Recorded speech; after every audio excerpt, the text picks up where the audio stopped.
sobre produtos nitrogenados, mais especificamente, né, sobre aminoácidos, peptídeos e proteínas. Né? E eu mostrei para vocês aí aspectos iniciais, né, conceituais, simples aí a respeito desse tópico, né? E, por último, tá, eu estava falando aí para vocês, tá, a respeito, né, das propriedades ácido-básicas, né, dos aminoácidos. Tá? E eu mostrei a situação desse aminoácido, tá, bastante simples, né, que é um aminoácido que tem uma cadeia lateral, um grupamento metila, e esse aminoácido é a alanina. Tá? Essa alanina, né, ela tem aí, como todo aminoácido, o grupamento carboxila, o grupamento amino, tá, protonado, tá? E quando a gente desenha, né, as formas ácido-básicas possíveis aí de um aminoácido, normalmente a gente começa com a forma mais ácida, né? Como se a gente estivesse fazendo uma titulação alcalina, né? Tratando o aminoácido aí, né? Com álcali, né? Com base, né? E à medida que a gente vai adicionando base, a gente vai desprotonando aí grupos ácidos, né? E vai gerando outras formas iônicas do aminoácido. Né? Então, numa forma mais ácida, a alanina vai apresentar esse estado aqui de ionização com a carboxila protonada e o grupamento amino, também sob a forma de amônio protonado. Né? E na medida que a gente adiciona a base, né, o primeiro grupo a tender a perder próton é o grupo mais ácido, que evidentemente é o grupamento carboxila nessa estrutura, né? De tal forma que isso leva à geração desse grupo carboxilato de uma forma em que há uma carga negativa e uma carga positiva, que é chamada aí, né, uma forma zwitteriônica, né, quando coexistem cargas negativas e positivas. E nesse caso aqui, mais especificamente, essa forma zwitteriônica é a forma isoelétrica, né? A forma que tem uma carga efetiva zero, né? Que é o somatório da carga negativa e da carga positiva. Né? O equilíbrio entre essas duas estruturas vai se dar aí, nesse ponto de equilíbrio, no valor aí, de pH correspondente ao pKa do grupamento alfa-carboxila, que é em torno de 2,3 para este aminoácido. Tá? Uma vez, então, gerado esse aminoácido aqui, nessa forma isoelétrica, né, da alanina, a gente tem, então, a retirada aí, né, do segundo próton da estrutura, e esse próton, obviamente, vai sair desse grupamento alfa-amônio, né?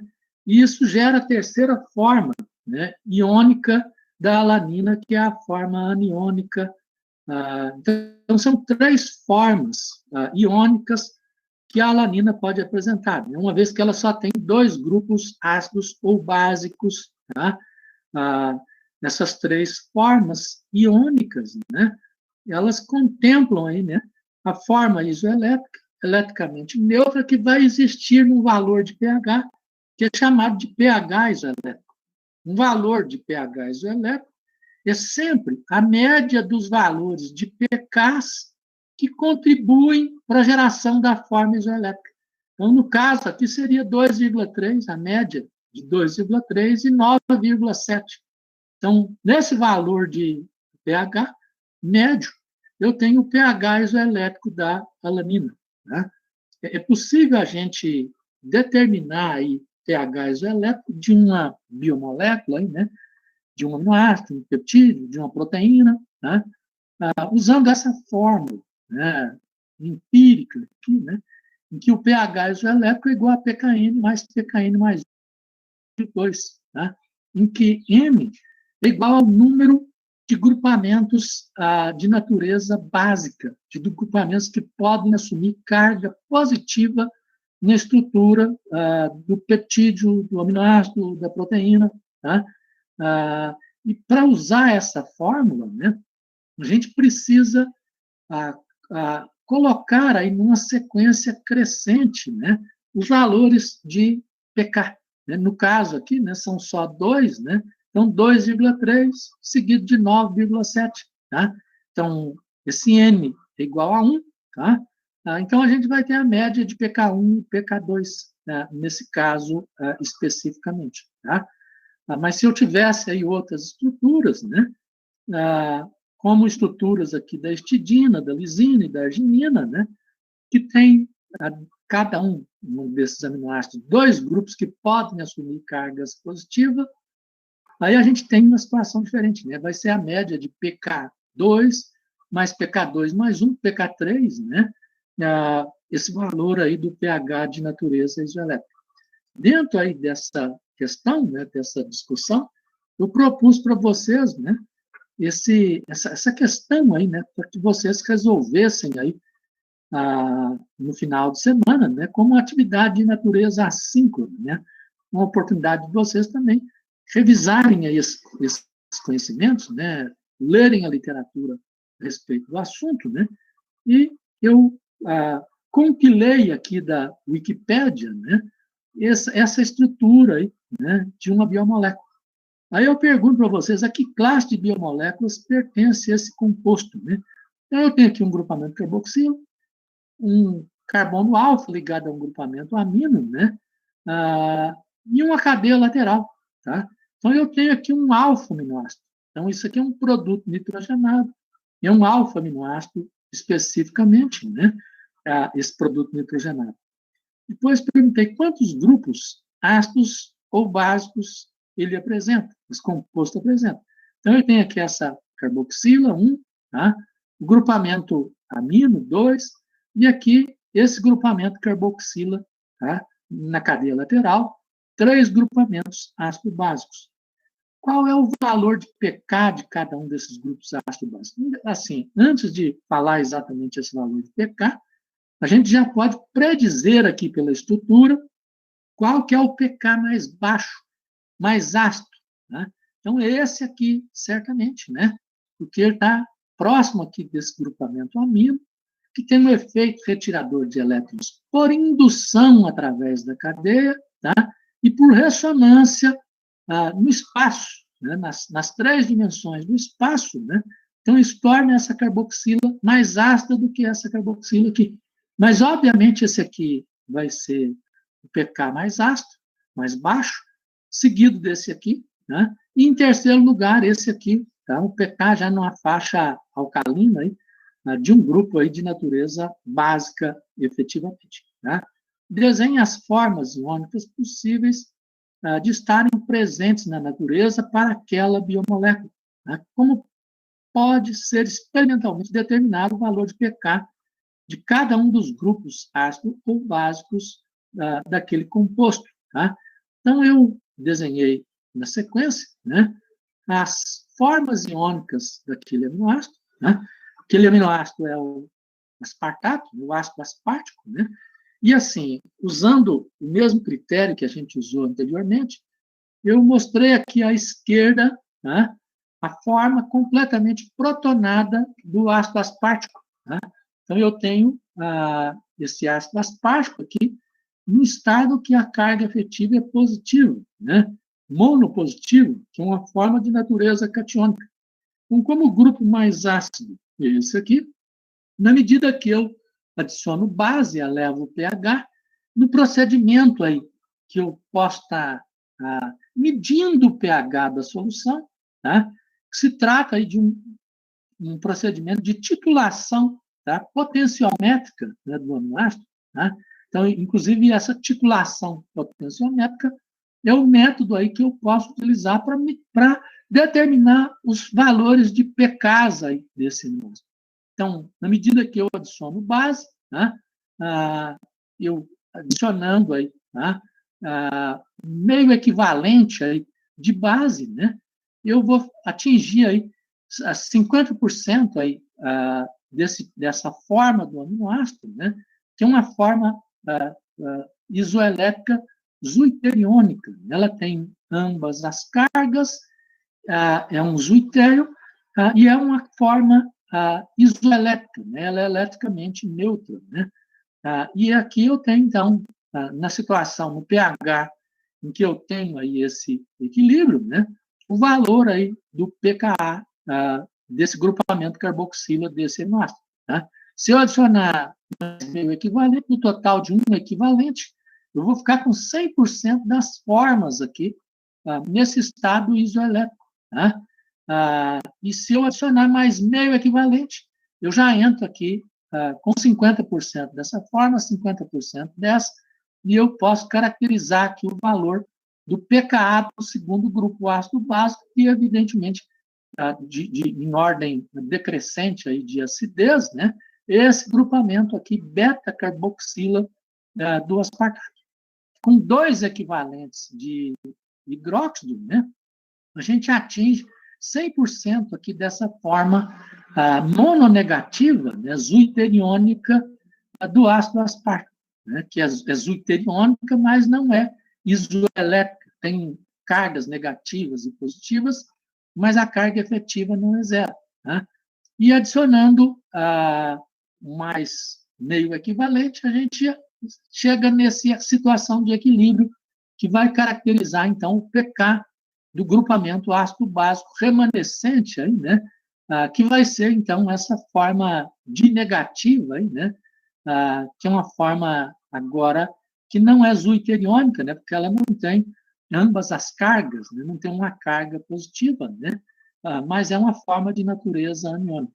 Então, as formas iônicas possíveis para esse aminoácido são essas que a gente mostrou para vocês aí, tá?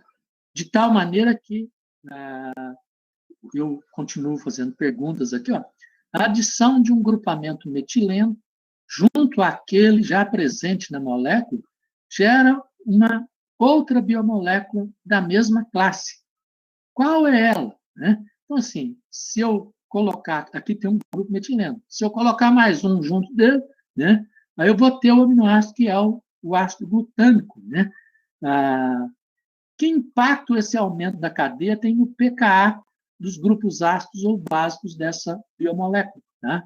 Então, assim, se eu coloquei mais esse grupo aqui, tá? Efetivamente eu vou diminuir a influência desse grupo sobre os demais grupos, né? E vou diminuir a influência desse grupo sobre esse grupo aqui, tá? De tal forma que, quando a gente observa os valores de pK, particularmente aqui da cadeia lateral, a gente ilustra, olha só, tá? Do aspartato, tá? Ele está mais próximo aí dos outros grupamentos com efeitos retiradores de elétrons, né? Então, o aspartato ele tem uma acidez aí de cadeia lateral maior, né? E o glutamato vai ter uma acidez menor. Então, assim, está ligado à distância, né? Do grupo retirador de elétrons da cadeia lateral, né? Nessa situação, então a gente pode explicar isso aí com bastante tranquilidade. Tá? Eu perguntei ali também, né? Se no caso aí, né, de uma macromolécula, de um polímero macromolecular, em que aquela biomolécula estivesse presente, né, os pKs também eles seriam afetados, né? É claro, né, eu até cheguei a falar isso para vocês na aula passada, né? Então, assim, muitas vezes não pelo efeito de indução, como na situação aí de aspartato glutamato, né, em que esse efeito de indução, por causa da proximidade, é bastante importante, mas por um efeito de ressonância, um efeito espacial, né? Se os grupos estiverem aí espacialmente perto, né? Então, eles podem estar muito longe aí, na estrutura covalente aí, da proteína e do polímero, né? Mas estando próximos espacialmente, a gente tem esse efeito aí de ressonância. E isso é importante aí no comportamento aí de proteínas, aí ácido básico, né? Até para justificar o comportamento de uma proteína com a qual vocês vão estar trabalhando aí na situação problema, né? Em que a pessoa tem aí uma doença, tá?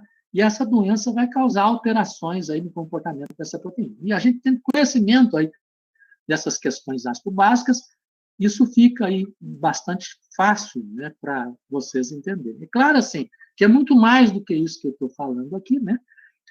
O professor de biofísica, né, esse é um tópico aí, mais efetivamente, de biofísica, e o professor Fábio de biofísica, ele vai começar aí a parte aí de biofísica aí desse módulo, falando sobre essa questão aí de natureza ácido-básica da água, né, de equilíbrio ácido-básico, hidroeletrolítico, né, mostrando para vocês aí equações, a equação de Henderson-Hasselbalch, associada a essa questão toda, né, de tal forma que a gente não aprofunda mais nesse sentido, porque nesse módulo a gente tem né, tarefas aí executadas aí por uma equipe aí, né, que envolve aí também outros professores, né? Em que valor de pH tende a existir a forma iônica apresentada na Wikipedia para aquela biomolécula? Discuto, né? E logo eu pergunto aí, né, será que os organizadores da Wikipedia acreditam em Papai Noel? Né? Às vezes eu costumo dizer também em super-homem, né? Quando eu quero fazer menção a uma estrutura desse tipo aqui. Tá? A resposta é simples, eu tenho certeza que vocês devem ter percebido aí claramente, né? Que essa estrutura, olha só, se eu mostrar as formas iônicas passíveis de existirem na natureza para o aminoácido ácido aspartico, né? E eu comparar com essa aqui, eu vou ver que ela não corresponde a nenhuma daquelas formas do ácido aspartico. Né? Inclusive, assim, para essa forma aqui poder existir, né, eu teria que ter uma desprotonação desse grupo amino, tá? Sem que houvesse a desprotonação das outras estruturas dos grupos carboxilas. Tá? Então, isso não existe aí um valor de pH, na escala de pH, em que isso seja possível. Né? Então, isso aqui é só uma forma de representação esquemática, né? Mas que não corresponde a uma estrutura real. Tá? Então, no mundo real, essa estrutura ela não existe. Até por isso é que eu falei para vocês aí, né, que alguns livros de bioquímica, aí, né, eles não levam muito a sério aí essa questão aí, né, de estruturas reais aí de estados de ionização, né, e apresentam algumas estruturas moleculares lá que não existem, né? É o caso do Marx, né? Especialmente nas edições anteriores, né? A partir de 2017, né? Assim, outros autores eles foram incorporados no livro, né? E eles já conseguiram corrigir bastante aí esse tipo aí de deficiência. Mas assim, essa estrutura aqui, né, do ácido aspartico, ela não existe assim nem no universo paralelo, né? E certamente nem no ano de 3188, né? Como na viagem lá, né, do Star Trek Discovery, né? A série lá do Netflix, né? Em que a gente tem aí esses dois personagens aí, né? E essa Star Trek, ela vai visitar lá um universo paralelo aí, né? Uma ficção científica, né? E depois, num outro momento, vai aí para o ano de 3188, aí vai para o futuro, né? Então, assim, nem no universo paralelo, nem no futuro, né? Certamente a gente não tem evidência aí, né, da possibilidade de existência aí, desse tipo aí, de estrutura, viu? Então, isso é interessante. Em relação, assim, a outros aminoácidos, né, a gente tem aqui a estrutura de um aminoácido do mais simples, aí, né, que é a cadeia lateral, é um átomo de hidrogênio, né? Então, esse aminoácido é a glicina, né? E a glicina, ela pode ser titulada, aí, né, potenciometricamente, e eu tenho aqui uma curva de titulação potenciométrica aqui da glicina, né? O pH, né, em função aí da quantidade aí, em equivalentes de hidróxido, né? A quantidade suficiente, equivalente de hidróxido para titular completamente cada grupo ácido básico. Então, se eu tenho a glicina num pH bastante ácido aqui, né, ela vai estar nesse estado, iônico aqui, nessa forma iônica, né? E se a gente adicionar aí um equivalente, né, de hidróxido, né, eu vou para essa forma iônica aqui, ó, né? Com um equivalente de hidróxido. Com 2 equivalentes de hidróxido, a gente vai para essa terceira forma iônica completamente desprotonada da glicina. E com a quantidade intermediária de equivalentes, com 0,5 equivalentes, a gente atinge aí o pK do grupamento carboxila, né? Com um total aí de 1,5 equivalentes, a gente atinge o pK do grupamento amino. Né? E se eu for registrando aí os valores de pH, à medida que a gente vai adicionando base, né, a gente vai tendo uma curva dessa natureza. Tá? Se eu não tivesse ali presente o aminoácido, né, ao adicionar a base, o pH ia subir linearmente, né, com o aumento da quantidade de base. Tá? Entretanto, a presença do aminoácido freia essa elevação de pH, exatamente nas regiões, nas intermediações das regiões dos pKs. Tá?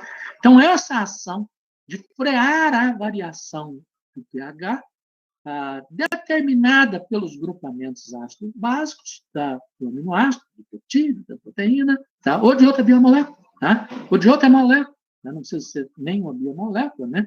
Então, isso aí é chamado de ação tamponante, tá? Então, um aminoácido tem ação tamponante, tá? Que está associada a essa liberação de prótons, tá? Com a adição de base, impedindo o pH de se elevar abruptamente aí nesse sentido. Né? Então, isso faz com que a curva de titulação ela tenha um aspecto aí, né, para a glicina de uma escada com 2 degraus. Tá? E a parte central aí dessa escada vai corresponder exatamente aos pKs dos 2 grupamentos ácido básicos. Né? E o pH de natureza isoelétrica, que é o pH em que existe a forma isoelétrica, vai ser a média dos valores de pKs que contribuem aí para a geração dessa forma isoelétrica, tá? Que estão associados abaixo e acima do pH isoelétrico. Então, essa é a curva de titulação aí da glicina. Né? Eu tenho aqui a curva de titulação, não do aspartato, lá que eu mostrei anteriormente, aqui do glutamato, né, daquela situação em que a gente adicionou mais um grupamento metileno aqui na estrutura do aspartato, e então na estrutura do glutamato. Então, a estrutura mais ácida do glutamato, todos os grupamentos estão protonados. Né? Se eu adicionar um equivalente de hidróxido, a gente atinge essa forma aqui, que é a forma de natureza isoelétrica, zwitteriônica isoelétrica, né? Aqui com um equivalente de hidróxido. Com 2 equivalentes de hidróxido, a gente atinge essa forma aqui, monoaniônica, né? De natureza zwitteriônica, né? Mas que tem uma carga negativa, né? Com 3 equivalentes de hidróxido, a gente titula completamente todos os grupamentos ácidos básicos e atinge essa forma aqui, que vai ter, então, 2 cargas negativas, né? Uma forma aniônica, dianiônica, com 2 cargas negativas. E nas situações intermediárias, né, com meio equivalente para cada grupamento ácido básico titulado, a gente tem os valores de pKs, tá? Desses grupamentos ácidos básicos, né? Mostrando aqui a ação de natureza tamponante, tá? Desses aminoácidos. Tá? Nós temos aqui uma escada com 3 degraus, né? Pelo fato do pK do grupamento alfa-carboxila ser próximo do pK do grupamento gama-carboxila do ácido aspartico, né? Essa escada aqui vira praticamente uma rampa, né? Esse degrau fica muito discreto, né? De tal forma que a gente tem quase uma rampa aqui, né? Com uma pequena inflexão aí nessa curva, né? De tal forma que essa curva, então, é a curva de titulação desse aminoácido, que é o aspartato. Eu chamo a atenção de vocês, né? Que tanto na situação anterior, os valores de pKs tá? Eles estão longe do pH fisiológico, que é em torno de 7. Tá? O que isso significa? Significa o seguinte, que um grupamento alfa-carboxila, que um grupamento alfa-amino, tá? Eles não vão ter capacidade aí de tamponamento na região, então, do pH fisiológico. Tá? A capacidade tamponante, a gente vê aqui, olha só, ela é exercida nas intermediações. Quanto mais próximo a gente tiver do valor de pK, maior é essa capacidade tamponante. Na realidade, se considera assim uma unidade de pH, né?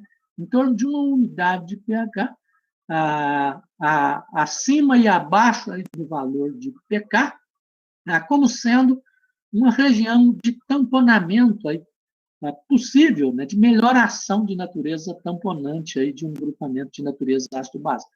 Aqui também, olha só, com esse aminoácido aí, de cadeia lateral ácido, tanto com o ácido aspartico como o ácido glutâmico, né, a gente não tem tamponamento na região próxima do pH fisiológico. Nós só vamos ter tamponamento na região próxima do pH fisiológico quando tivermos um aminoácido que tem cadeia lateral polar iônica básica, tá? Não qualquer um, particularmente esse aminoácido que é a histidina. Tá?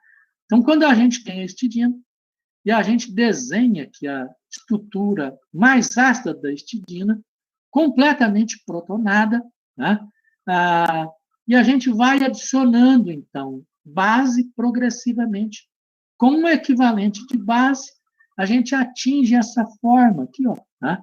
Em que nós tivemos a desprotonação do grupamento carboxila, e que ela vai ter duas cargas positivas aqui, né? Que é um zwitterium, mas que não é uma forma isoelétrica. Tá? Se eu adicionar 2 equivalentes de hidrógeno, aí eu tenho essa forma em que a carboxila foi desprotonada e o grupamento imidazol ele também foi desprotonado, tá? De tal forma que eu fico aqui com a forma zwitteriônica isoelétrica da histidina, né? E se eu adicionar 3 equivalentes de hidróxido, eu vou atingir a forma completamente desprotonada, né? Em que a histidina vai ter uma carga negativa única, né? Que é uma forma aniônica aí da histidina. Né? Então, a forma isoelétrica, nesse caso aqui, ela vai existir entre o pK da cadeia lateral e o pK do grupamento alfa-amino. Né? Naquela formulazinha que eu mostrei para vocês, pK2 mais pK3, pK1, pK2 mais pK3, tá? Enumerando os pKs na ordem decrescente de acidez dos grupamentos. Tá? Então, pK2 mais pK3. E assim, eu nem preciso da fórmulazinha, especialmente no caso de aminoácido. A fórmula é interessante. No caso, assim, da gente ter um peptídeo, cadeia maior, proteína, eu quero estimar aí esse valor aí de pH isoelétrico, né? E que eu vou, na prática, na realidade, determinar isso experimentalmente, aí, né? Esse valor de pH isoelétrico. Mas, assim, eu vou ter sempre, né? A forma isoelétrica, os 2 pKs que estão associados aí, ou contribuindo para a existência da forma isoelétrica, a média deles, tá? Vai ser sempre o pH de natureza isoelétrica. Tá? Então, só no caso aí de titulação desse aminoácido, aí, né, que é a histidina, por causa da cadeia lateral da histidina, do comportamento ácido básico dela, é que a gente tem uma capacidade de tamponamento aqui na região aí, de vizinhança com o pH de natureza fisiológica. Tá? Então, essa histidina, grupo midazol da histidina, ele tem muita importância aí, na função tamponante aí, que algumas proteínas vão exercer aí na circulação sanguínea. Né? Então, vocês vão ver que isso é possível aí, né? Que dentre as funções aí da hemoglobina, né?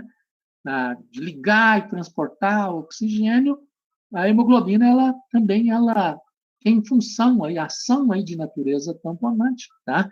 Inclusive, isso associado aí a mecanismos regulatórios aí do transporte de oxigênio. Tá? Então, regulação de natureza ácido-básica associada à regulação do transporte de oxigênio, né? E isso é bastante importante. Tá?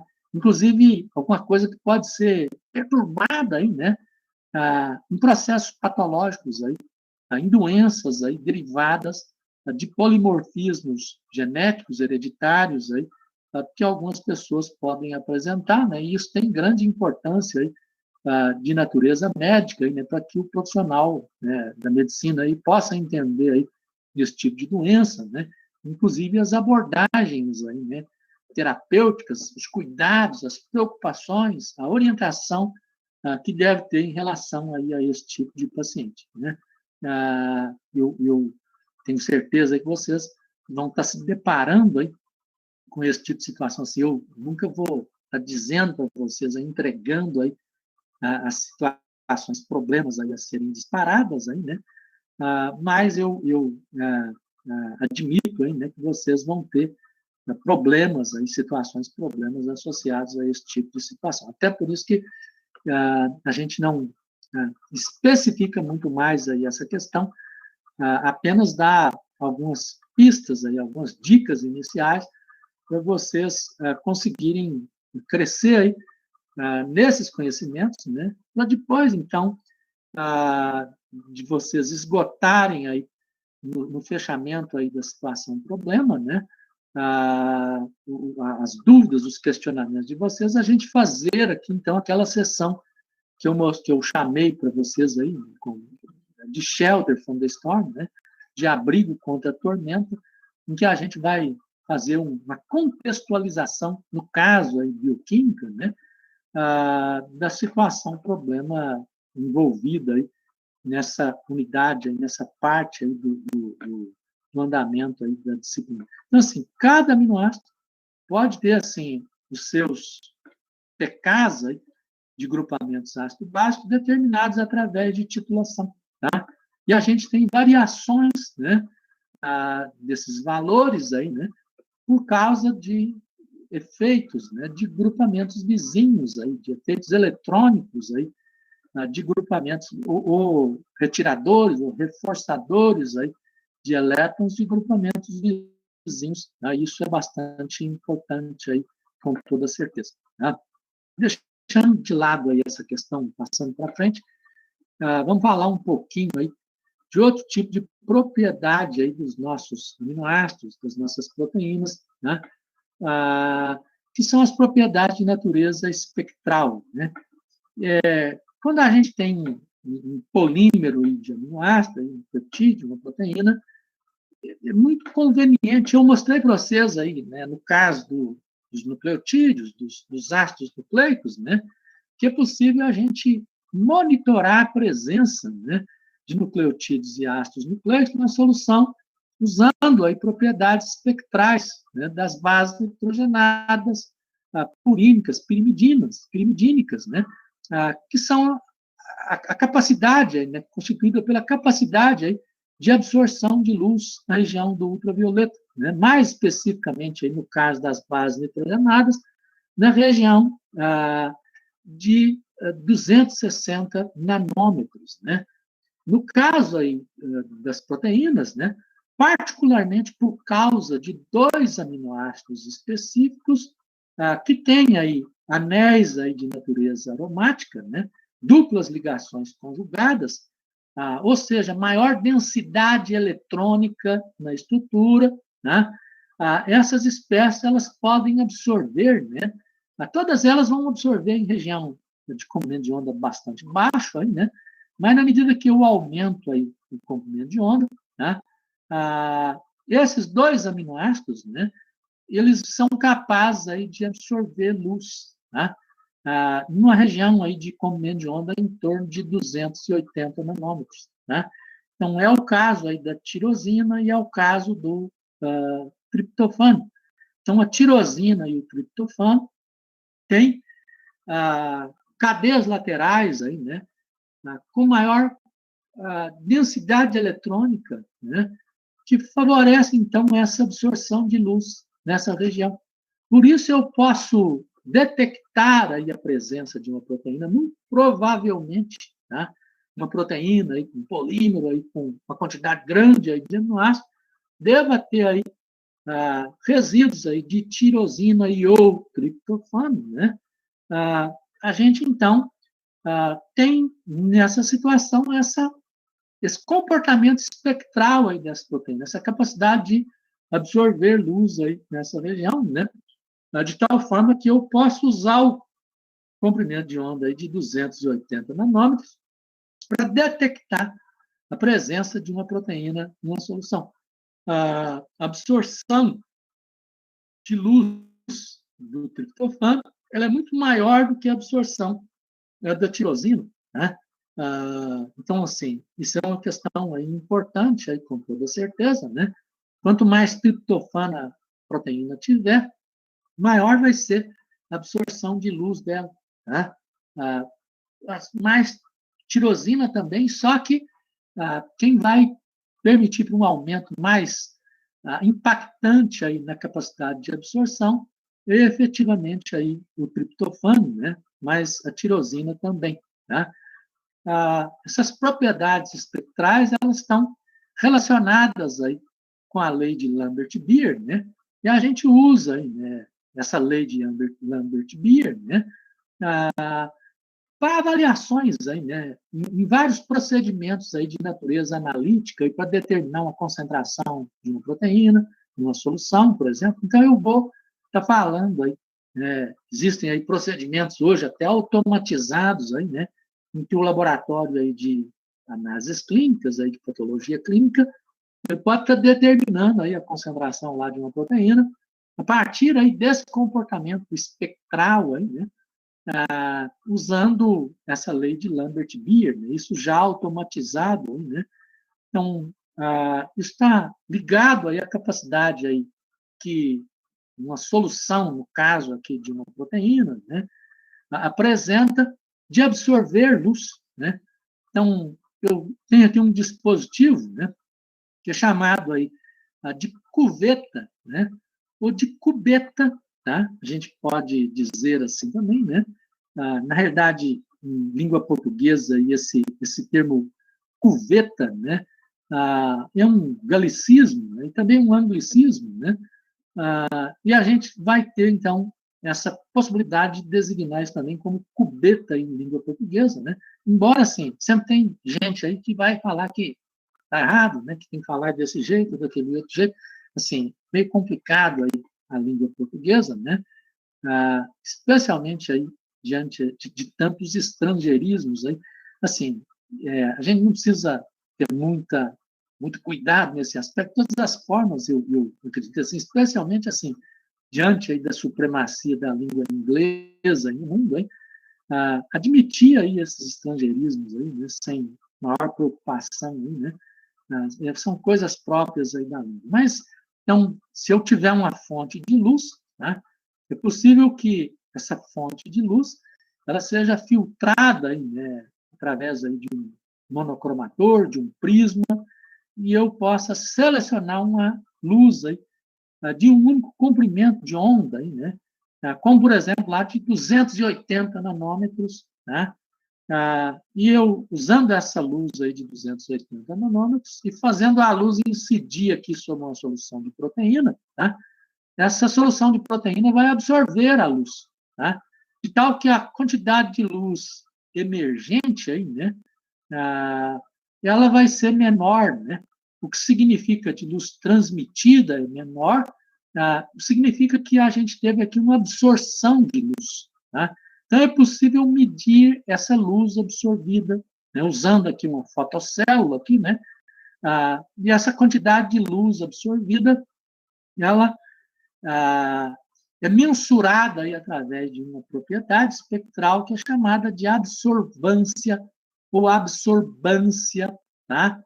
Então, as duas coisas podem ser usadas aí também, absorbância ou absorvância, para designar essa quantidade de luz absorvida. Então, essa quantidade de luz absorvida pelo material aqui, pela solução nessa cuveta ou cubeta, né, ela é dada por essa expressão matemática aqui, tá? Que é uma expressão matemática aí, derivada aí, ou associada à lei de Lambert-Beer, né? Então, a absorvância, olha só, ela vai ser tanto maior quanto maior a concentração da proteína nessa solução. Não faz sentido isso aí? Com toda certeza faz bastante sentido, né? Ela é tanto maior quanto maior esse L, tá? Que é o caminho óptico, a largura aqui dessa cuveta. Tá? Quanto mais larga for a cuveta, né? Quanto maior o caminho que a luz tiver que percorrer, maior vai ser a quantidade de luz absorvida. Isso é uma coisa óbvia aí, com toda certeza. Tá? Além disso, a gente tem uma propriedade intrínseca absoluto, a proteína que está aqui dentro. Tá? Se a proteína ela tiver mais resíduos de triptofano, ela vai ter uma capacidade assim molar de absorver mais luz. A capacidade de extinguir ou absorver luz da proteína é maior. Então, essa diferença aí, própria de cada tipo de soluto, né, é chamado aí de coeficiente de extinção, né, que eu posso usar aí, né, numa base molar, usando a concentração molar aí da proteína, aí do soluto, aí, de uma maneira geral. Né? Não precisa ser uma proteína, pode ser qualquer tipo de soluto, aí, né? Mas a gente vai estar falando aqui de, né, eu estou falando de aminoácidos, peptídeos, de proteínas, e a gente está aplicando, então, esse tipo aí de fundamentação aí, né, no comportamento aí, então, das biomoléculas de interesse. Então, a absorvância é igual ao coeficiente de extinção molar vezes a concentração molar vezes o caminho óptico. Tá? Então, assim, se eu sei, eu tenho uma solução aqui de uma proteína e eu meço a absorvância, tá? E eu tenho o caminho óptico, eu posso determinar a concentração daquela proteína. Para isso, eu só vou depender do coeficiente de extinção molar. E esse coeficiente de extinção molar eu posso determiná-lo aí, né? Usando também essa equação aí, de Lambert-Beer, aí, né? E a gente faz isso, né? Usando esse tipo aqui de procedimento, olha só, a absorvância dividido aí pelo caminho óptico, né? Vai ser igual a concentração vezes, né, o coeficiente de extinção molar. Tá? Ou seja, A sobre L é igual a interseção, tá? Mais a concentração vezes o coeficiente de extinção molar. Ou seja, eu tenho uma equação da reta. Tá? Como essa reta está partindo do zero, tá? Então a absorvância sobre o caminho óptico vai ser igual à inclinação vezes a concentração. Então, assim, essa inclinação dessa reta que eu tenho aqui num gráfico de absorvância dividido pelo caminho óptico, contra, ou em função da concentração do soluto, no caso aí da proteína, essa inclinação ela é o meu coeficiente de extinção molar. Então, eu posso determinar esse coeficiente de extinção molar para cada tipo de soluto, para cada tipo de proteína. Né? Então, se eu tenho, por exemplo, lá o coeficiente de extinção molar da hemoglobina, a partir da absorvância da hemoglobina, eu posso determinar a concentração. Então, a concentração vai ser a absorvância dividido pelo coeficiente de extinção molar aí, vezes L. Tá? De tal forma que é muito simples aí a gente aplicar isso em procedimentos aí, analíticos quantitativos aí, né, que são bastante usados aí em medicina. Né? Eu falei para vocês aí, então, um pouco, né, a respeito, né, dos aminoácidos, né, e, assim, nessa abordagem aí, né, do programa, né, do curso, né, o professor aí, né, com essas preleções, ele vai falar um pouco aí sobre os assuntos, né? Mas o aprendizado efetivo aí depende de vocês, aí, das leituras de vocês, aí, dos livros, aí, viu? A profundidade aí que vocês vão dar aí o assunto é uma questão, né, que depende aí de vocês, né? E a gente vai estar estimulando, né? Inclusive as situações, problemas, elas estimulam vocês aí a aprofundarem aí esses estudos nesse sentido. Mais a leitura aprofundada aí dos livros textos aí ela é indispensável, né? Mesmo assim, nessa atividade aí de natureza remota aí, né? Então os livros, né, eles continuam essenciais aí, né?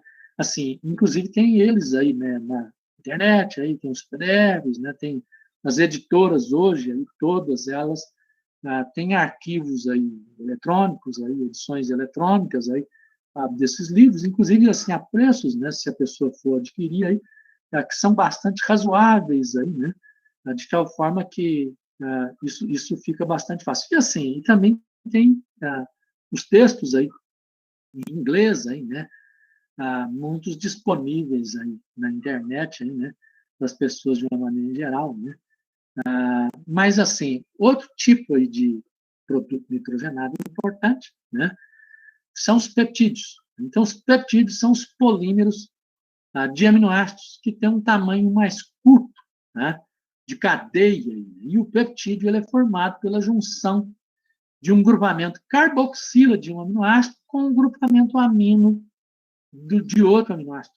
Então, se eu juntar esse grupamento carboxila com o grupamento amino, tá, eu vou ter uma reação aqui em que eu tenho a saída de água, tá, e eu formo uma ligação, que é uma ligação de natureza amida.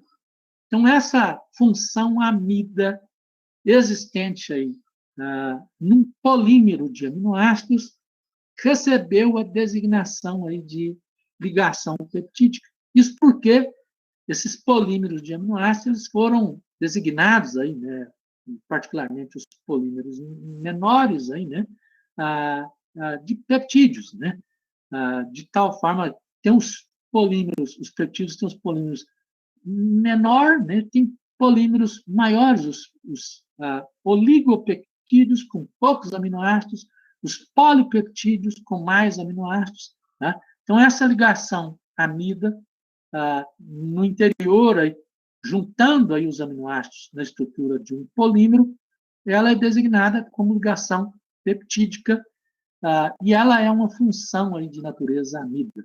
Tá? Então, essa função amida ela está sujeita aí a sofrer ressonância. Aí, né? Eu tenho esse oxigênio, e o oxigênio pode atrair aí os elétrons π, né? E ficar com a carga negativa. Né? E esse carbono ficaria com a carga positiva, só que esse nitrogênio ele tem um par de elétrons não ligantes. E ele pode compartilhar esse par de elétrons não ligantes com o carbono, para que o carbono não fique carregado positivamente. O nitrogênio suporta melhor essa carga positiva, né? E nós ficamos aqui, então, com essa geração gerada, aí, né, com essa ligação aí, dupla entre o carbono e o nitrogênio, gerada por esse processo aí, né, de ressonância. Né? Então, a ligação peptídica, ela tem característica de ligação simples e tem característica de ligação dupla. Tá? Muitas vezes ela é expressa dessa maneira aqui, ó, né, como um pontilhado aqui nessa ligação dupla, um pontilhado na ligação dupla aqui, que isso aqui é chamado aí de um híbrido aí de ressonância, né? Então ela tem essa característica aí de ligação dupla. E por que eu estou dizendo isso aí? É por causa do seguinte, olha só, né? O fato aí, se eu fosse uma ligação simples, essa ligação simples ela pode girar, né? E a cadeia lateral do aminoácido, né? Ou dos aminoácidos, ela podia estar de um lado ou para o outro aí a qualquer momento, né? Mas pelo fato de eu ter aqui esse caráter de ligação dupla, quando eu tenho um polímero de aminoácido, um peptídeo, né?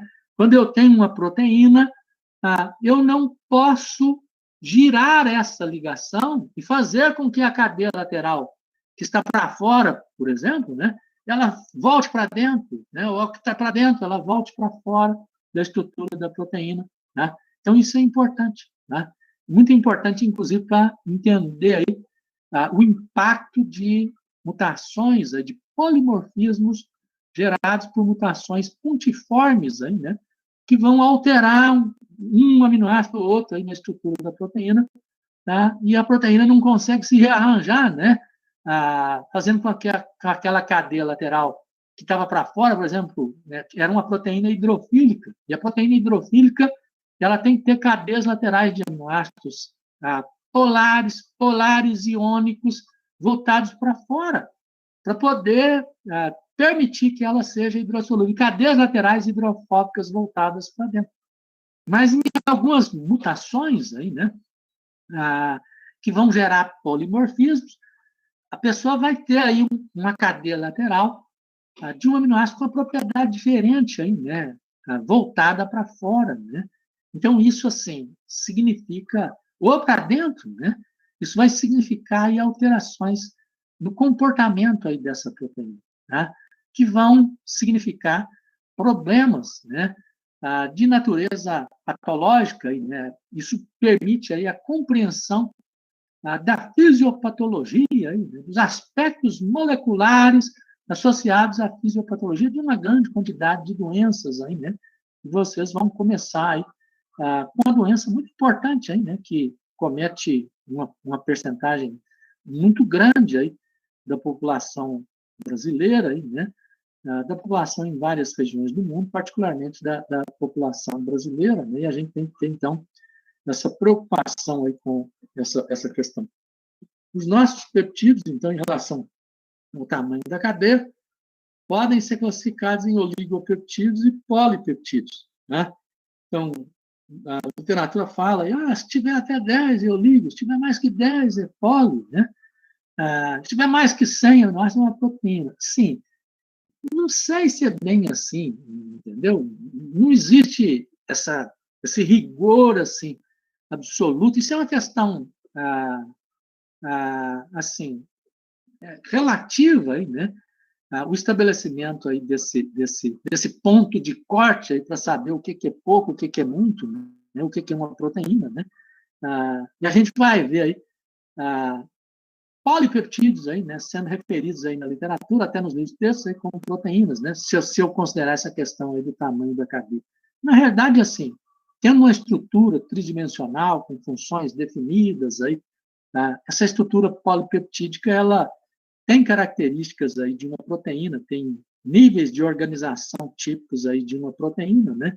Então, a gente não precisa, assim, ficar muito preocupado aí com essa questão, né? Tem gente que gosta de levar a ferro e a fogo, 880 aí, né? Ou é isso, é aquilo, né? E assim, até no mundo de hoje, é uma coisa perigosa aí, né? Complicada aí esse absolutismo aí, né? E a gente não precisa, né? Particularmente em ciência, hein?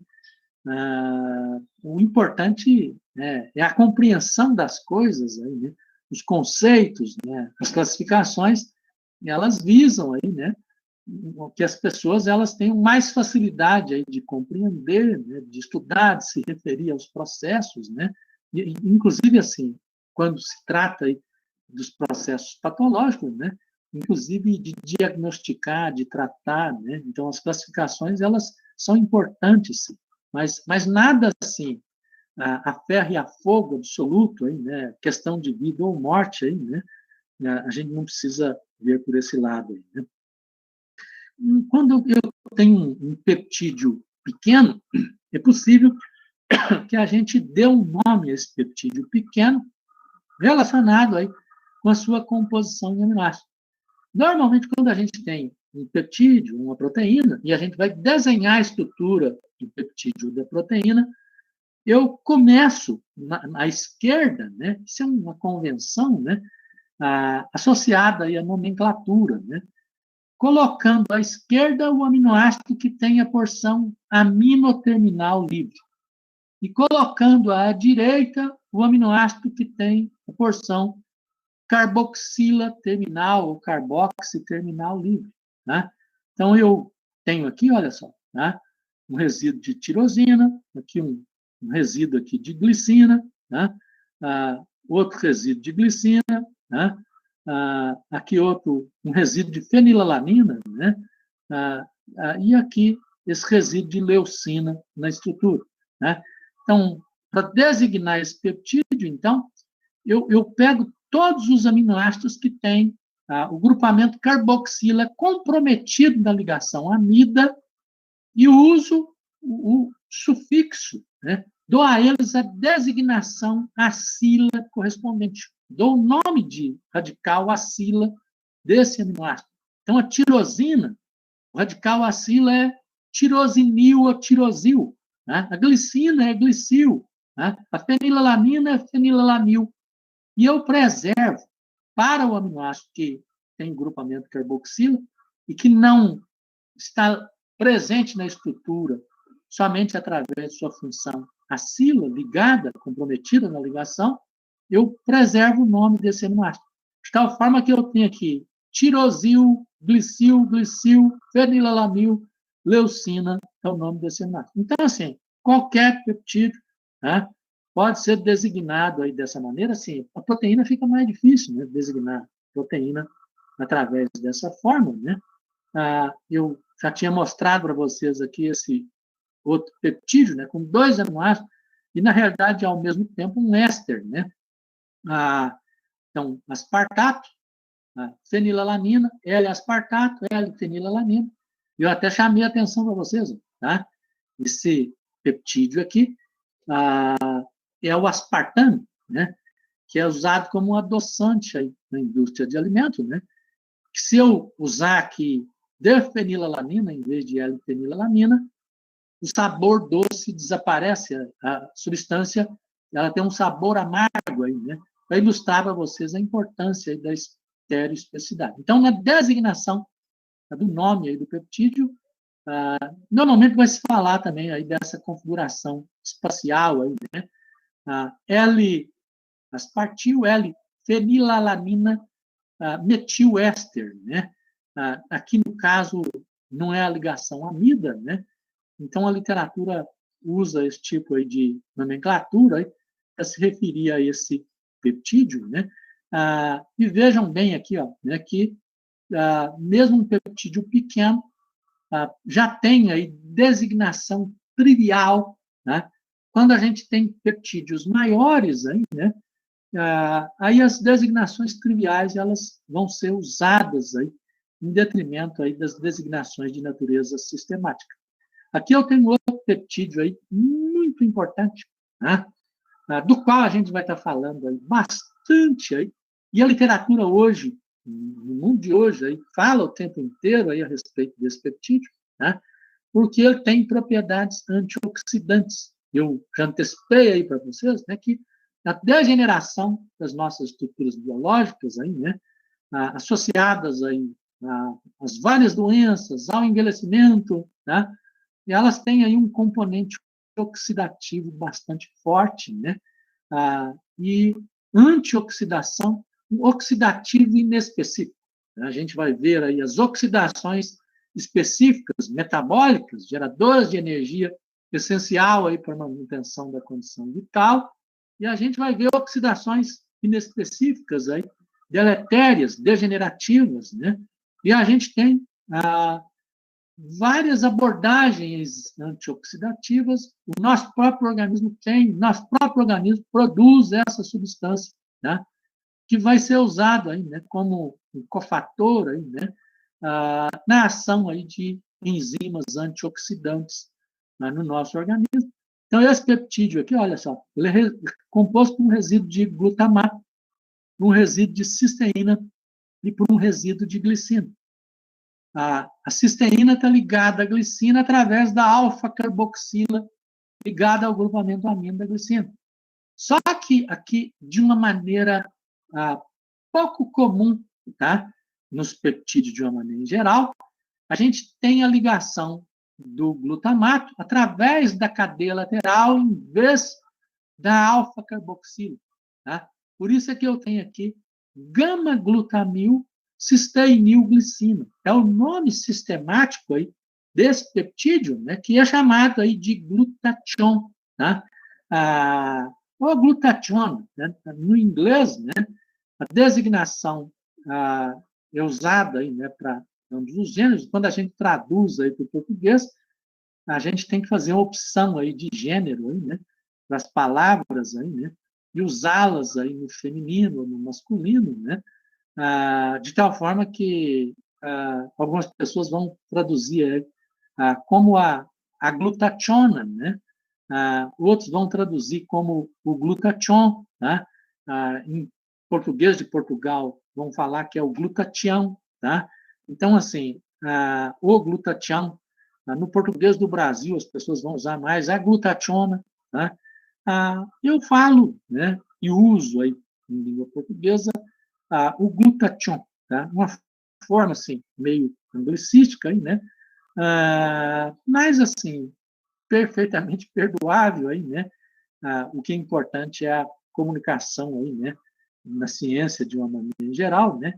Quanto mais próximos a gente ficar aí da língua inglesa aí, né? Que é o latim do mundo de hoje, hein, né? Assim, mais a gente vai ter a capacidade assim, de comunicar internacionalmente aí, nos nossos textos aí, ou quando a gente fala aí com pessoas de diferentes partes aí do mundo. Então, esse glutatión é um peptídeo aí bastante importante, né? Várias substâncias aí no nosso organismo aí, né, são peptídeos. Eu coloco aqui dois exemplos aí, né, de dois hormônios com ações assim bastante diferentes: a ocitocina e a vasopressina.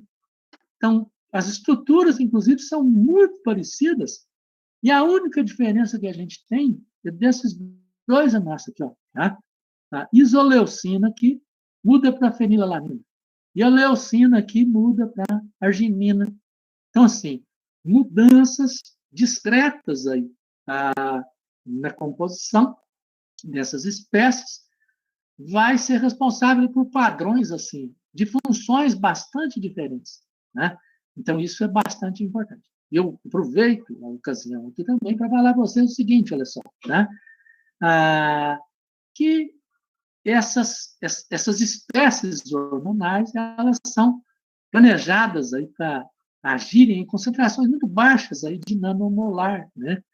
Então processos aí, né, de reposição hormonal, né, que usam concentrações, às vezes diferentes, que não vão ser as concentrações aí, naturais aí, né, no organismo, né, estão sujeitos aí a dispararem aí efeitos aí de natureza colateral, dado inclusive por semelhança entre as ações aí desses hormônios. Eu mais para frente vou voltar a falar aí desse tipo de questão, né, com hormônios aí de natureza esteroidal, né?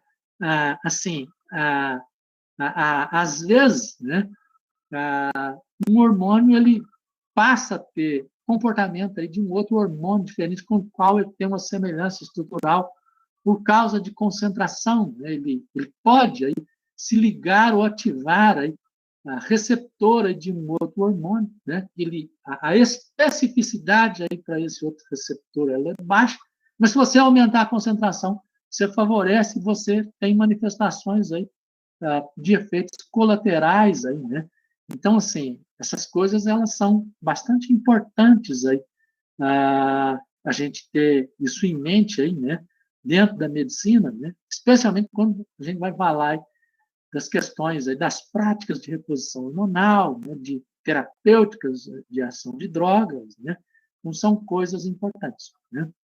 Os polímeros maiores aí de aminoácidos, eles são designados de proteínas, né?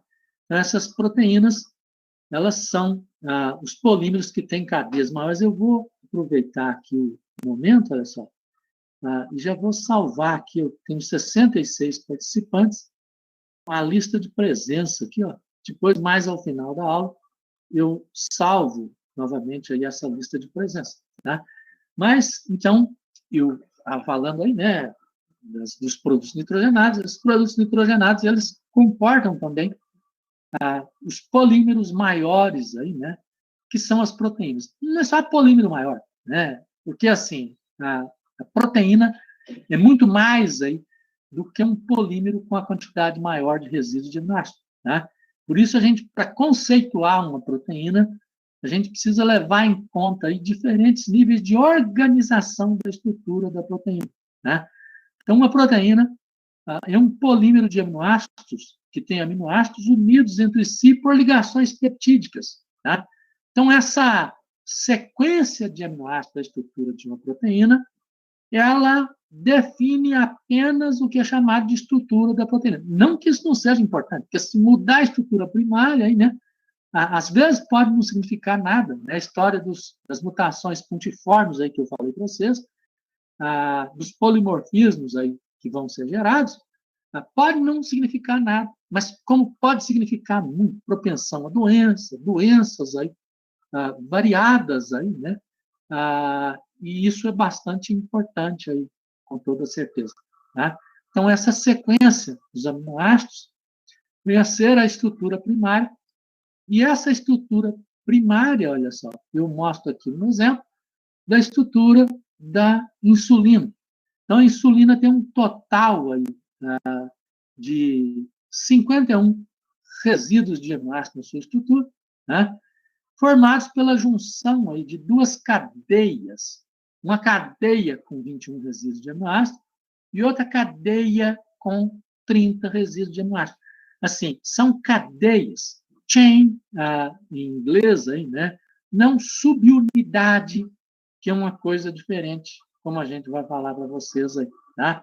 Então, essa estrutura, olha só, não tem lá os 100 resíduos de aminoácidos. Tá?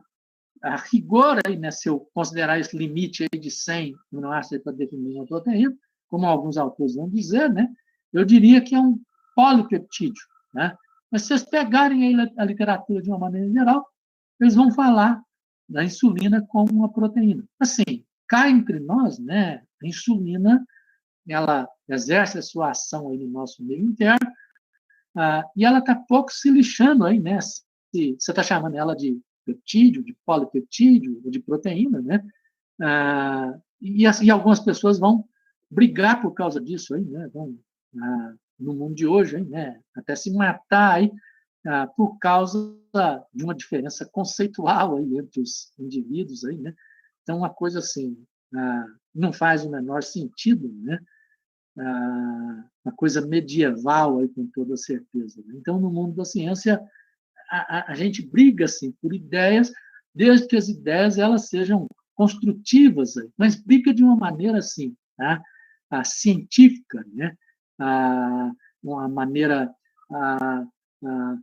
argumentativa, aí, né? Embora assim, hoje, particularmente hoje, aí, né? Tem as pessoas aí que levam isso aí de uma maneira diferente, que é complicado, aí a gente está num mundo difícil aí da gente entender, aí, né? E de convivência mais difícil aí entre as pessoas por causa disso, né? Mas assim, então a insulina é esse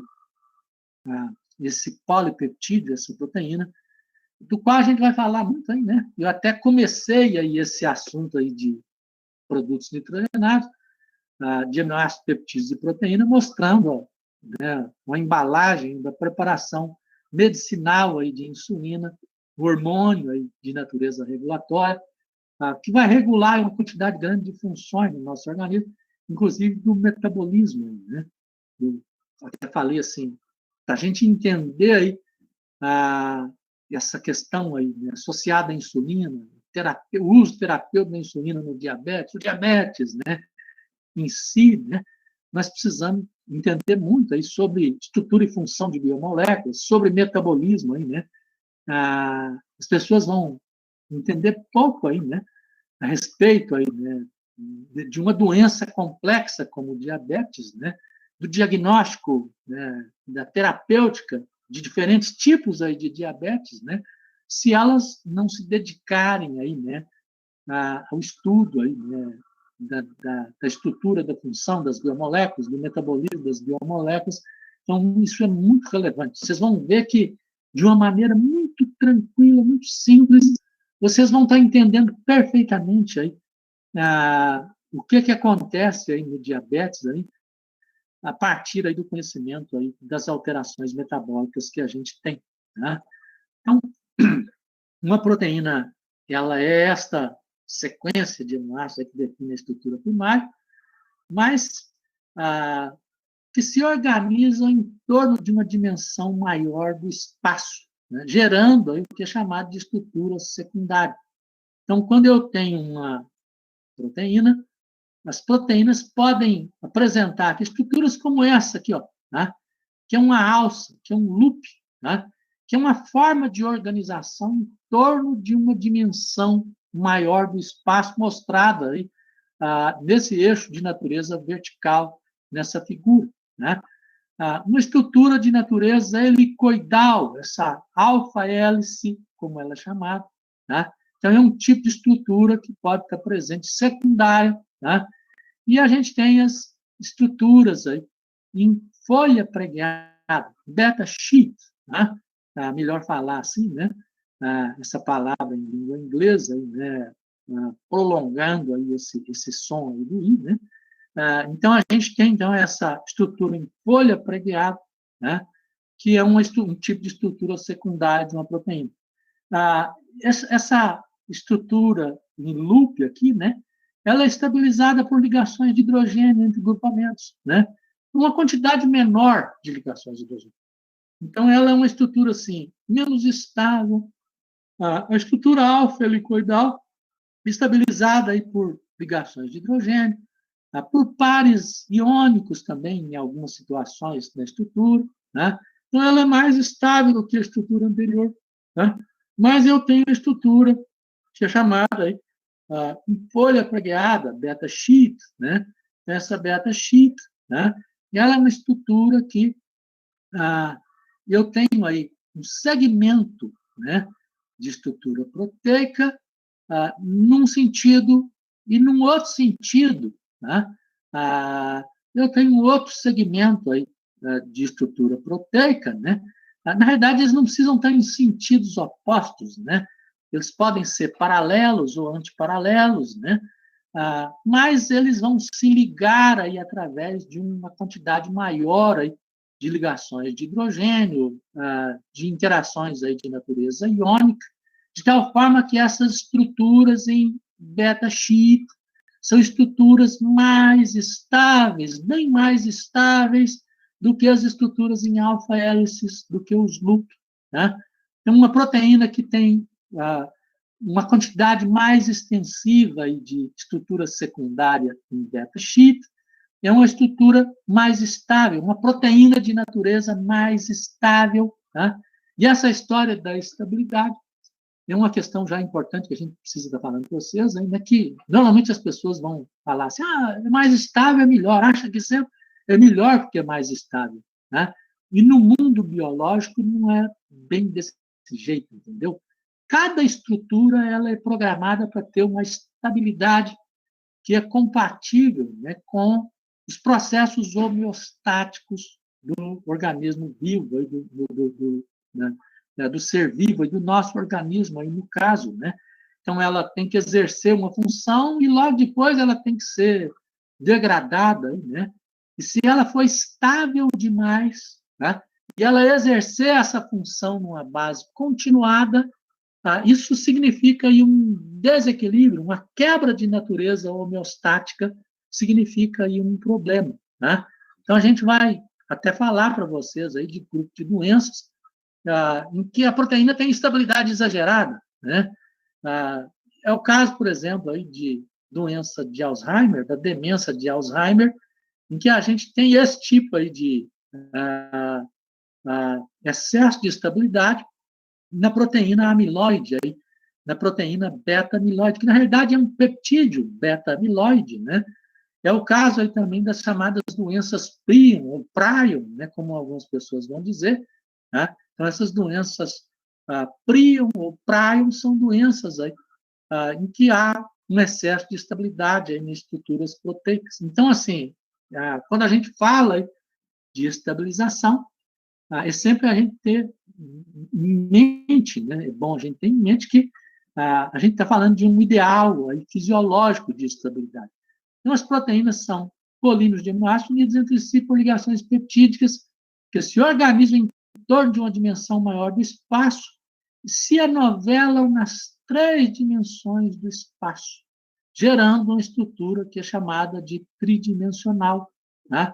Então, essa estrutura tridimensional é mostrada aqui, ó, né, por uma proteína, né, com segmentos aqui, olha só, em alfa-hélice, vários segmentos aqui em alfa-hélice, né, nessa estrutura, né, e aqui com instrumento, segmento em alfa-hélice, uma quantidade grande aqui de beta-chita, aqui, né, beta-chita antiparalelas aqui, existentes aqui na estrutura dessa proteína, né? Então, assim, isso é uma estrutura terciária. Notem vocês que se trata aqui da mesma sequência de aminoácidos, da mesma estrutura primária novelada nas 4 dimensões aí, nas 3 dimensões aí, do espaço aí, efetivamente, né? Então, assim, essa estrutura terciária, ela é estabilizada. Então, a gente tem a estabilização aí, né, por pares iônicos, tá? Um grupamento alfa-amônio aí, com um grupamento carboxila de qualquer aminoácido, vai formar um par iônico que ajuda a estabilizar essas estruturas. Tá? Ligação de hidrogênio, hidrogênio aqui de uma tirosina, com um oxigênio aí de uma função carboxila aí de um aminoácido, tá? Então, estabiliza a estrutura. Ligações aqui entre 2 cadeias laterais aqui de fenilalanina, interações aqui de hidrofóbicas, forças atrativas de Van der Waals, estão estabilizando essa estrutura da proteína. Inclusive, essa figura aqui, tirada aqui lá do livro do Marx, viu? Esse Marx aí né, é um Marx escrito M-A-R-K-S, né, de um jeito diferente, aí, viu? Né? Então, esse Marx aí, né, traz essa figura que tem uma incorreção aqui, né? Esse resíduo de fenilalanina aqui, dessa outra porção aqui da estrutura, foi ligado aqui na porção errada, aqui no lugar errado aí da cadeia, aí, né? Então, aqui, 2 cadeias laterais aí de isoleucina, né? Formando interações também de Van der Waals, cadeias apolares, né? Aqui, grupamentos sulfidrilas unidos entre si numa ligação de sulfeto, formando a ligação de sulfeto, tá? Num resíduo de cistina, estabilizando covalentemente a estrutura terciária, né? Aqui, mais ligação de hidrogênio, né? Aqui, mais par iônico, né? Um grupamento epsilon-amino de uma lisina, formando um par iônico com um grupamento carboxilato. Então, são forças atrativas que estabilizam a estrutura de uma proteína. Tá? Então, se eu quebrar essas forças atrativas, eu desnaturo uma proteína. É por isso que o pH, por exemplo, olha só, se eu chegar a protonar esse grupamento aqui, abaixando bastante o pH, eu vou quebrar um par iônico e eu vou desnaturar uma proteína. Né? Se eu colocar alguma coisa hidrofóbica, misturar com a água, que tem um grupamento hidrofóbico, eu vou quebrar essas ligações, eu vou enfraquecer as ligações de Van der Waals, as forças atrativas de Van der Waals, né? E eu desnaturo também a proteína. Né? Se eu adicionar ao meio espécies que formem ligações de hidrogênio e que façam a competição com as ligações de hidrogênio na estrutura da proteína, eu também desnaturo essa proteína, eu desenovelo essa proteína. Então, a proteína, assim, ela é sensível, ela pode ter a sua função perturbada aí por vários agentes, né? E isso é bastante importante aí também, a gente vai ver com várias implicações aí de natureza médica, né? Inclusive, assim, às vezes, terapeuticamente, aí, com estratégias para favorecer a absorção de um medicamento, por exemplo, né, para uso tópico, né? Às vezes, patologicamente, né, como essa história, por exemplo, num creme, numa pomada, aí, o uso lá da ureia, né, que vai romper ligações de hidrogênio, vai favorecer a desnaturação, o amolecimento, né, de proteínas da pele, aí, favorecer a absorção de um princípio ativo, né? O caso lá do etanol, que a pessoa ingeriu quantidade alta, né? E ele vai, dentre as suas ações, aí, né, promover alterações conformacionais aí de estruturas proteicas, prejudicar funções aí do nosso organismo aí, de uma maneira geral, né? E isso é bastante importante. Tem vários aspectos aí, né, ligados a essa questão do etanol, nós vamos discutir esses vários aspectos. Então, além das proteínas serem polímeros de aminoácidos unidos entre si por ligações peptídicas que se organizam em torno aí de uma dimensão maior do espaço, né? E se anovelam nas 3 dimensões do espaço, algumas dessas proteínas podem se organizar em subunidades em um único conjunto funcional. Isso definindo aí o que é chamado de estrutura quaternária. Então, a estrutura quaternária é quando a gente tem a junção de estruturas terciárias diferentes num único grupo funcional, numa única estrutura funcional, né? Então, a gente mostra isso aqui, olha só, né? Aqui a sequência de uma estrutura primária, uma alfa-hélice, uma estrutura secundária, que numa estrutura tridimensional, mostrando aí a alfa-hélice lá dentro, a sequência de nossa estrutura primária, né? E a junção de 4 dessas estruturas, formando aqui um tetrâmero, um polímero tetramérico, que caracteriza uma estrutura de natureza quaternária de uma proteína, né? Então, aqui, estrutura primária, estrutura secundária, estrutura terciária, estrutura quaternária da proteína. Um exemplo aqui de uma proteína com estrutura quaternária, com a qual vocês vão trabalhar aí mais de um momento aí nos tutoriais de vocês, aí, né?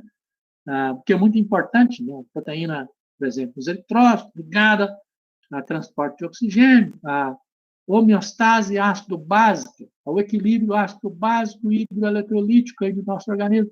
Então, ela é por demais importante, né?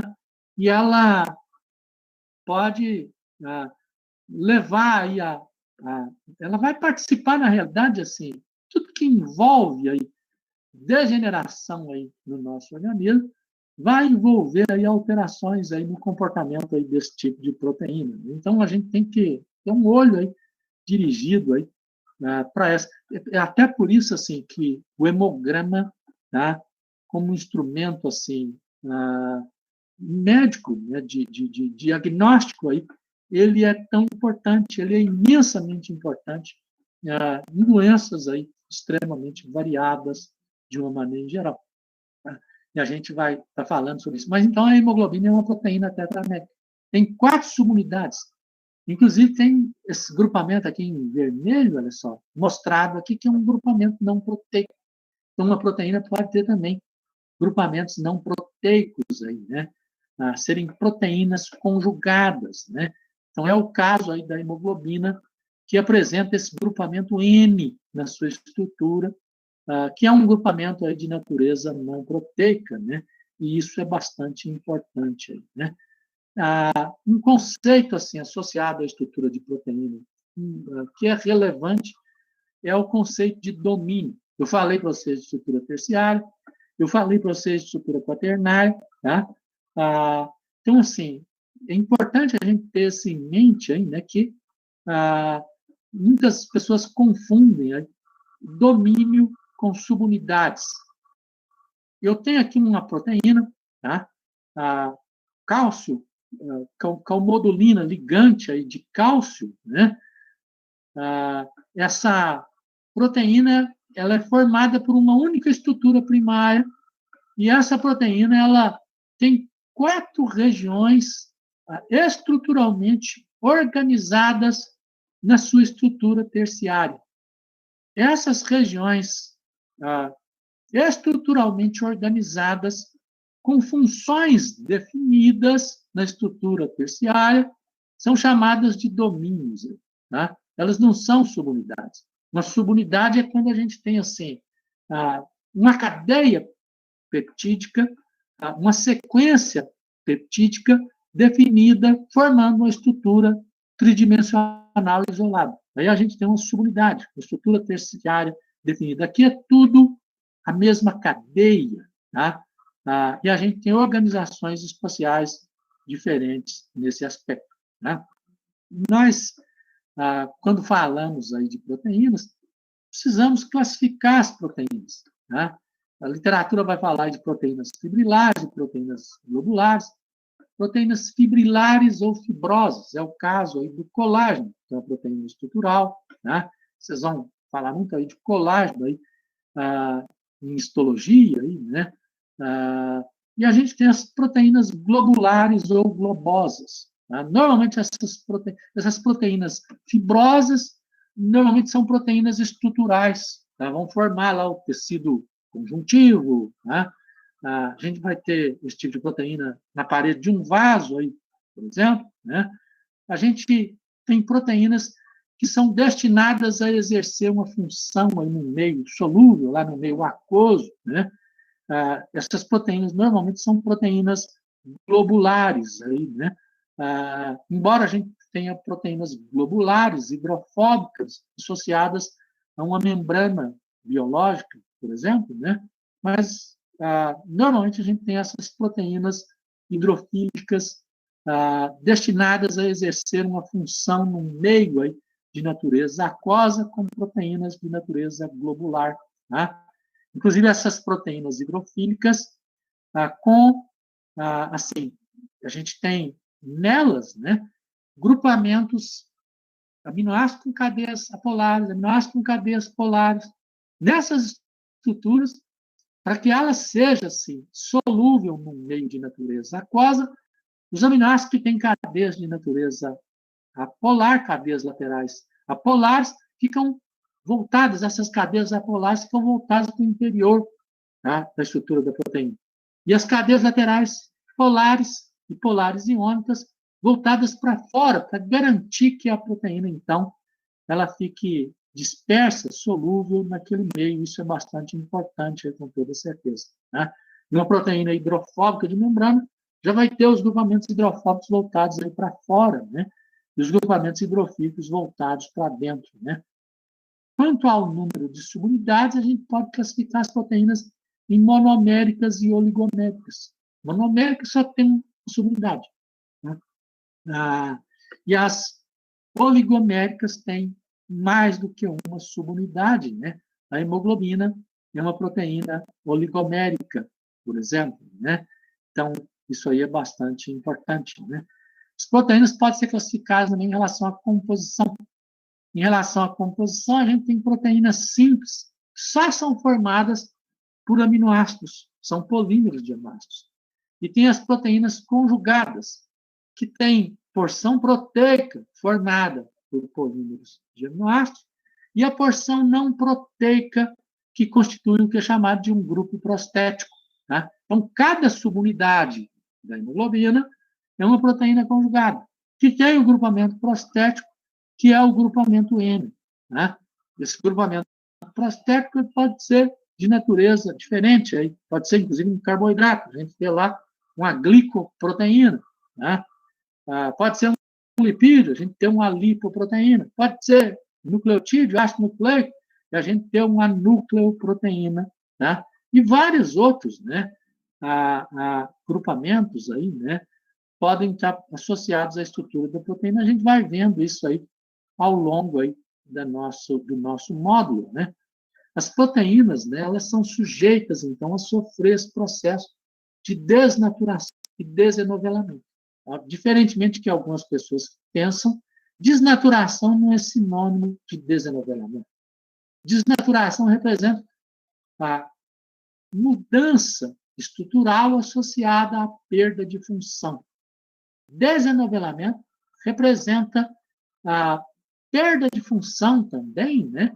Mas associada a um desenovelamento completo, né? a uma destruição de toda a estrutura organizada da proteína. a proteína vai existir num estado que é chamado aí de random coil, né? De espiral randômica. Né? Então, um processo que leve à geração aí de uma espiral randômica é um processo de desenovelamento. E o processo de desnaturação é um processo, qualquer alteração estrutural com perda de função. Tá? Então, assim, um processo de desenovelamento, tá? Representa um processo de desnaturação. Mas nem todo processo de desnaturação é um processo de desenovelamento. Todo processo de desenovelamento é um processo de desnaturação. Mas nem todo processo de desnaturação é um processo de desenovelamento. Quando eu tenho esse desenovelamento aí, né, eu tenho um agente desenovelante, né, que pode ser um agente desnaturante. Se a concentração dele é baixa, né, eu tenho um estado nativo. Se a concentração é bastante alta, eu vou ter um estado desnaturado, se for um desenovelante, o estado desenovelado. Né? E eu tenho, assim, uma situação de dois estados aqui, de transição em dois estados. Nessa transição em dois estados, eu tenho aqui uma ilustração, em que aqui eu tenho o estado nativo enovelado e lá 100% do estado desnaturado, tá? Desenovelado. E aqui esse ponto aqui, ó, que representa um D50, tá? Uma concentração do desnaturante ou desenovelante, em que eu tenho 50% de desnaturação, de desenovelamento, né? Então, isso representa essa constante, então, D50. Eu posso desnaturar e eu desenovelar uma proteína usando vários agentes. Assim. O etanol, tá? O duodecil sulfato de sódio vão ser agentes aí de natureza desnaturante. Eu não vou desenovelar efetivamente a proteína, eu vou desnaturá-la. Inclusive, assim, qual que é o mecanismo que essas espécies elas vão exercer para a promoção dessa desnaturação? A gente vê isso com clareza, olha só. No caso aqui do etanol, né, ele tem esse grupamento hidrofóbico, né, tem esse grupamento hidrofílico, o etanol se mistura com a água. Mas, ao se misturar com a água, ele diminui aí a chamada força hidrofóbica. Tá? E ele, então, vai favorecer a saída de grupamentos hidrofóbicos do interior da estrutura de uma proteína e a sua exposição em relação ao meio. Tá? Então, isso, então, caracteriza um mecanismo de desnaturação aí do etanol. No caso do decilsulfato de sódio, essa cadeia hidrofóbica é bastante grande, tá? De tal maneira que esse duodecilsulfato de sódio, uma quantidade maior de moléculas para conseguir ficar estável aí na água, vai formar uma estrutura que é chamada de micela, um agrupamento aí de natureza micelar. Quando eu coloco uma quantidade grande aí dessas espécies aí, numa solução aquosa de uma proteína, eu também vou favorecer a exposição de grupamentos hidrofóbicos. E a organização, então, de micelas em torno aí desses grupamentos hidrofóbicos, né? De estruturas aí, que vão permitir a estabilização desses grupamentos aí no meio aquoso, aí, né? Mas alterando aí a conformação, a estrutura da proteína de uma maneira geral. Então, assim, fácil da gente ver a ação dessas espécies. E aqui agora embaixo a gente tem aí, né, a ação da ureia e do hidrocloreto de guanidínio. Inclusive a ureia, que ela é retirada da função guanidínio presente na estrutura do aminoácido, que é a arginina, que eu falei para vocês aí. A ureia no nosso organismo é o produto de degradação e excreção do grupamento amino de aminoácidos. Isso envolve a formação da arginina, tá? E é da cadeia lateral da arginina que a gente vai retirar aí a ureia, que vai ser excretada no nosso organismo. Essas duas estruturas, ó, tá? Tanto a ureia quanto o guanidínio, tá? Aqui presente aí como um sal aí, de cloreto aí de guanidínio, tá? Tem grupos que podem estabelecer ligações de hidrogênio. Então, não precisa da gente ser assim, né, de ir muito longe, né, para a gente conseguir inferir, então, qual seria o mecanismo de ação aí desse desnaturamento. Ele vai formar ligações de hidrogênio. Tá? Ele vai competir com grupos que formam ligações de hidrogênio, estabilizando a estrutura da proteína, e vai fazer com que esses grupos, então, fiquem expostos aí ao solvente. Né? Concentrações muito altas de ureia e hidrocloreto de guanidine são capazes de levar a formação aí de um estado efetivamente desenovelado. Né? Há um random coil, né? Em que a proteína, assim, ela não vai ficar estável de um jeito só, existe uma multiplicidade, aí, não vou falar infinidade, aí, né? Mas uma multiplicidade aí de estados que podem ser gerados, né? Que estão completamente desenovelados aí nesse random coil, né? É o mecanismo de ação aí desses agentes desnaturantes, no caso, desenovelantes. A gente tem também o calor, né? Que eu até falei para vocês, né? Aumenta a temperatura, aumenta a energia vibracional de grupos. Então, grupos unidos por ligação de hidrogênio, grupos que formam pares iônicos, vão tender a se separar. E a gente tem, então, a ação aí desnaturante aí do calor nesse aspecto. Temos a ação desnaturante dos extremos de pH. Se baixar muito o pH, protona agrupamentos carboxílicos, ele vai deixar de formar pares iônicos. Se elevar muito o pH, eu vou desprotonar agrupamentos amônio, e ele vai deixar de ser capaz de formar par iônico, de tal forma que isso é muito importante. Como é importante também a história da desprotonação da cadeia lateral imidazólica da histidina. Então, isso está ligado aí a alterações conformacionais da estrutura da hemoglobina que estão associadas aí ao papel fisiológico funcional aí dessa hemoglobina. Vocês vão levantar isso aí, eu vou voltar a falar dessa questão aí em outro momento. Nós estamos aqui com 64 presentes, né? Vou salvar novamente aí uma lista, né? Ao final aí, então, dessa aula, né? Com esses presentes aí, os estudantes presentes aí nessa atividade de hoje, né? Assim, eu gostaria de perguntar para vocês aí, né? Se vocês estão me entendendo, né? Eu vou falar um pouquinho aí no início da próxima aula sobre proteostase, né? Sobre métodos aí de isolamento aí de proteína, aí, né? De purificação de proteína, de caracterização de proteína, uma coisa que vocês vão precisar também aí nessa situação, problema, que eu acredito que vocês vão estar disparando hoje aí, né? Alguém pode me confirmar aí, o representante de turma aí, poderia me confirmar? Então, logo após essa aula, então, vocês têm aí essa situação, né? Pode ativar a câmera aí, o representante, ele está por aí hoje, aí, né?